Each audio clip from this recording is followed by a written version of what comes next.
Hi, it's Sarah Jane here from the Residence Glasgow. So in this video I'm going to be talking to Lisa, our Education Manager, on what the Pilates Reformer is. So Lisa, we're in the Residence's Reformer room. We've got 11 Reformers in here. And I think anybody coming into this room for the first time would be really intimidated. It definitely can be. Yeah. So what is this? It reforms your body, hence its name, basically. There we are. If you have no experience of Pilates work at all, even the mat work, then you kind of do look at this bit of kit that's got springs on it and bars and boxes and straps, and yes, you can be a little bit worried. But it is a very simple piece of equipment to use. It's just like a mat that moves with some tension, basically. Its versatility is huge in comparison to what we can do on the mat. The beauty of springs, it gives us strength because we push against some tension, and with our arms, with our legs, with in different ways. So yes, it looks scary, but the minute you go on it, most people go, "Oh, it's not that bad, actually, is it?" And kind of fall in love with it. So you could be a complete beginner and a complete new person to Pilates, and you could come in and be okay to work on this machine. Perfect for beginners. Okay.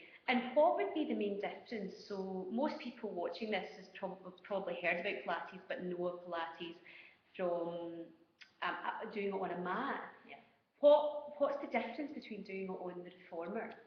The Reformer gives you assistance with certain moves as well, and it gives you resistance. So you get the benefits of strength training because you've got the tension to push against, but also in some moves, if people know mat work, they might struggle doing a roll down because it's just their body's just needs to learn how to do it better. So what you do is you use the tension, and you can use the tension to give you a little bit of assistance.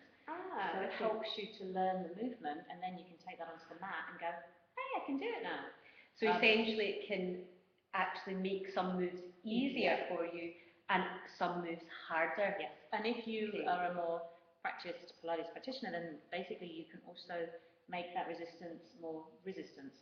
So instead of it helping you, making it easier, you can kind of work against the tension, which in turn makes you have to work a little bit harder. And make you work so harder. It's entirely how you use the springs and the tension as to what you can do with it. And would you say using the Reformer, you would get faster results? So if somebody was coming in here and they were getting married or they had a specific goal, would this machine help them get to their goal faster? It's going to give more tone to their bodies than mat class will, if that's their goal. Yes. I know from using it, my arms really toned up. The arm work is brilliant on the Reformer, definitely. Yeah. The mat work really does focus on the core. It's probably the hardest thing to do in the Pilates repertoire because you have no assistance. Whereas because of the tension of the Reformer, it does make the muscles work a little bit harder. So if your focus is there and your consistency is there, again, then yes, you're going to get your good results.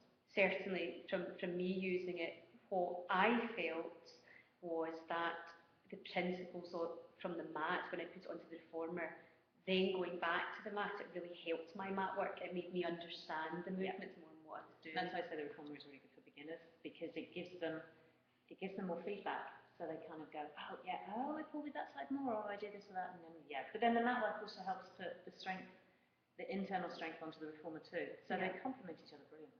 And we always say consistency is the key to things, and the question that we always get with clients is, how often should I be doing this? 24 hours a day.